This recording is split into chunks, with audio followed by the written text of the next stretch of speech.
Donald Trump और Elon Musk की लड़ाई अब से ट्विटर यानी कि एक्स तक लिमिटेड नहीं रही। अब इसकी आंच H1B वीजा सिस्टम तक पहुंच चुकी है। एक तरफ है ट्रंप जो ये कहते हैं कि अमेरिका को बाहर वालों से बचाओ, और दूसरी तरफ है एलॉन मस्क जिनका कहना है कि टैलेंट की कोई बॉर्डर नहीं होती है। लेकिन इस टक्कर में जिसका सबसे बड़ा नुकसान हो रहा है वो है लाखों युवा जो H1B वीजा के सहारे अमेरिका में आकर अपना काम करने का और बसने का सपना पूरा करना चाहते हैं।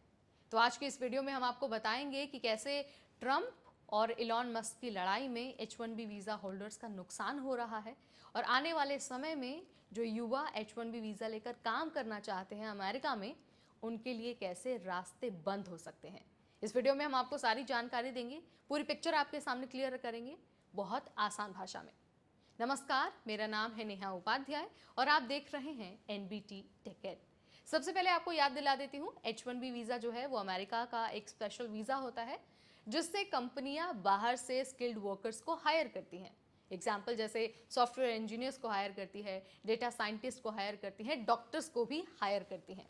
हर साल लाखों लोग अप्लाई करते हैं, लेकिन लॉटरी सिस्टम में सिर्फ 85,000 लोगों को ही वीज़ा मिलता है। ये जो वीज़ा है H1B वीज़ा, वो अमेरिका की टेक कंपनियों के लिए एक तरह से बैकबोन है। क्यों? क्योंकि बहुत सारा टैलेंट है वो इंडिया, चीन और बाकी देशों से ही आता है। अब ज़रा ये समझ लीजिए कि ट्रंप आखिर H1B के इतने खिलाफ क्यों हैं।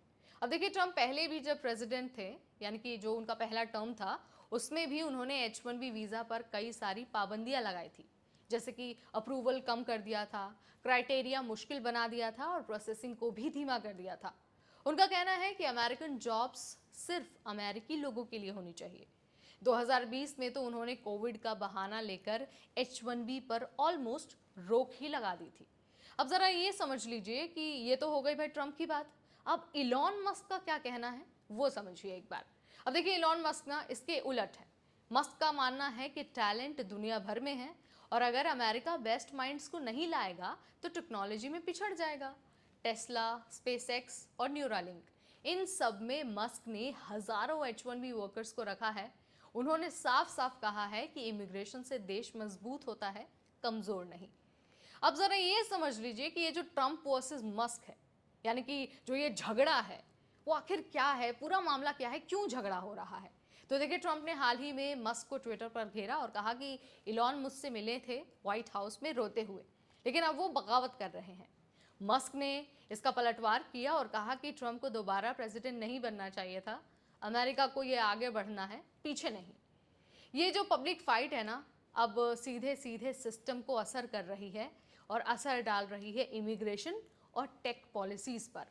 अब जरा ये समझिए कि ट्रंप और मस्क की इस लड़ाई के बीच H1B वीजा का क्या होने वाला है। अब देखिए, ट्रंप ऑलरेडी बोल चुके हैं कि वीजा मिसयूज हो रहा है और इसे रिफॉर्म करने की जरूरत है। दूसरी तरफ जो इलॉन मस्क जैसी जो जो बड़े बड़े लोग हैं और जो बड़ी बड़ी कंपनियां हैं, वो इसके खिलाफ लॉबी करेंगी, व्हाइट हाउस से लेकर कोर्ट तक। यानी ये लड़ाई सिर्फ अब दो लोगों की नहीं है, ये लड़ाई अब पूरे सिस्टम की है। पूरे सिस्टम का टग ऑफ वॉर है जिसमें टेक कंपनियां, विदेशी प्रोफेशनल्स और लीगल एक्सपर्ट्स सब शामिल होने वाले हैं। तो भाई देखिए, इलॉन मस्क और जो ट्रंप की ये तकरार है वो सिर्फ ट्विटर वॉर नहीं है, ये बल्कि बहुत सारे लोगों के फ्यूचर से भी जुड़ी है। H1B वीज़ा का फ्यूचर अब पॉलिटिकल गेम बन चुका है, और इसकी वजह से जो H1B है ना, और जो लाखों युवा हैं जो अमेरिका जाकर काम करना चाहते हैं, वहाँ जाकर अपना भविष्य बनाना चाहते हैं, वहाँ जाकर सेटल होना चाहते हैं, उन पर अब एक तरह से अनसर्टेनिटी की तलवार लटक रही है। आप इस पर क्या मानते हैं, आपका क्या विचार है? Let me know in the comment section.